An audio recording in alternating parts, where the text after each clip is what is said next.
The John McEnroe narrated version of everyone's favorite teen rom-com is back and, dare I say it, better than ever.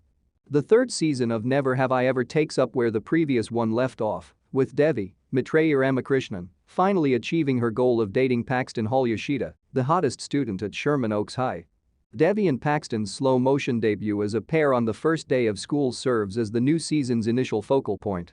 Their students' and professors' emotions range from amazement to delight to outright coffee spitting in shock. The couple is still together, despite Devi's fears and Paxton's normal teenage boy ignorance of certain things, which will please the Daxton shippers, like why Devi is insecure about dating him in the first place.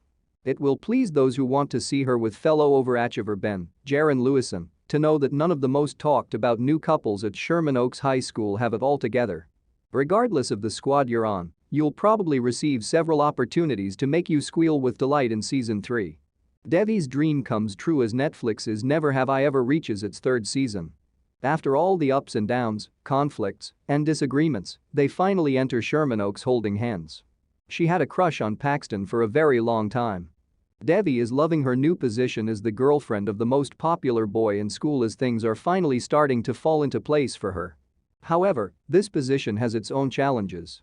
Devi needs to come to terms with a lot of things as the story progresses and make some crucial choices for her future. Everyone in the school is aware of Devi and Paxton's relationship.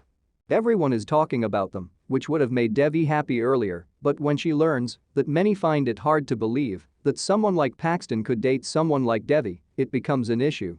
This causes Devi to act in ways that damage her relationship with Paxton and is fueled by envy. Meanwhile, Kamala tries to persuade Patti to let her date Devi's schoolteacher Manish. Nalini finds a new friend in Raya, whose son, Day, catches Devi's eye. They turn out to be very compatible with each other. Des is also the perfect combination of smart and attractive, which makes Devi think that, perhaps, her search for a perfect boyfriend has ended. But things are never so easy for Devi Vishwakumar. Meanwhile, Fabiola and Anissa discover new feelings for each. Eleanor and Trent get serious about their relationship. Ben still harbors feelings for Devi. If two love interests weren't enough, the third season has Devi courting a new guy. Des is everything Devi had ever searched for, and what makes him perfect is that he is an Indian American. After her breakup with Paxton, Des arrives just in time to make her feel better. They strike an instant connection and after a few bumps along the way, they eventually get together. Unlike Paxton, Devi doesn't have much trouble with Day. Being at different schools allows her to have the distance that keeps their relationship healthy. She doesn't see him hanging around with hot and better girls, so she is never stung by jealousy. This is also a fresh start, as Day doesn't know anything about the time when Devi was in a wheelchair, and nor does she have any reason to date some other guy while being with Day. The clean slate, paired with the fact that Des is the perfect balance of the things that she'd been looking for in Paxton and Ben, makes everything go rather well. However, Day's mother Raya doesn't want her son to get tangled up in Devi's problems, which she describes as too much. Devi still struggles with the loss of her father, and Raya sees this as the sign of an unstable person. She doesn't want Day to get caught up in Devi's drama, especially in the final year of school, which will decide the course of his future. While Day likes Devi very much, he can't go against his mother and is forced to break up with her. Once again, Devi is broken up by two people, and this allows her to take a step back and reevaluate herself. She starts to understand that she can't find happiness in other places if she isn't happy with herself, something that her therapist points out at the beginning of the season. Interestingly, all through these tumultuous times, there is one person who remains a constant presence in her life. Ben. While he'd been in a relationship with Anissa, Ben had always had a soft spot for Devi. Even when she breaks his heart by choosing Paxton over him, he continues to be friends with her. All through the season, while going through a scheduled crisis of his own, he looks out for Devi at every turn. He is concerned for her, even though he keeps his feelings to himself most of the time. Still, this doesn't help his relationship with Anissa, who breaks up with him when she realizes that Ben is still not over Devi. In the end, with Paxton and Des out of the picture, Ben appears to be the only option for Devi, and it turns out that he'd been the best one after all.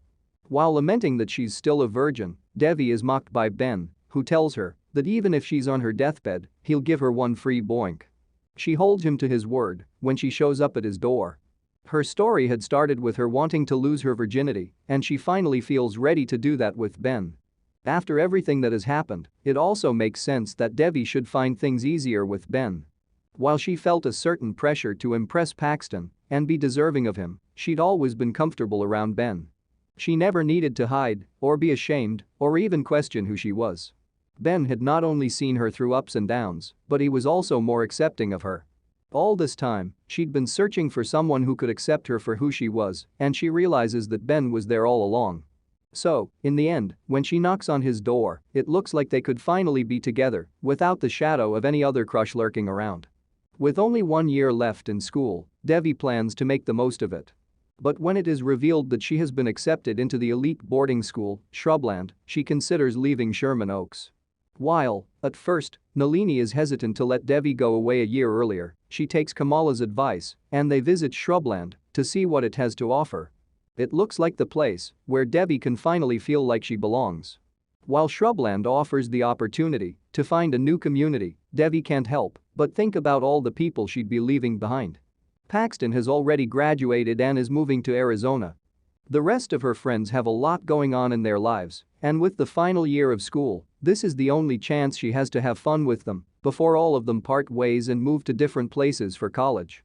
She also realizes that she has only 1 more year to be with her mother because once she moves to college, they won't see each other every day. Having suddenly lost her father, Devi knows that life is unpredictable and anything could happen at any moment. No one knows what's going to happen next, which is why she finds it best to use whatever time she has left and spend it with the people she loves. So, even though Shrubland looks like a great place and is certainly a great opportunity for her, Devi decides to stay in Sherman Oaks and work on her grades to get to Princeton.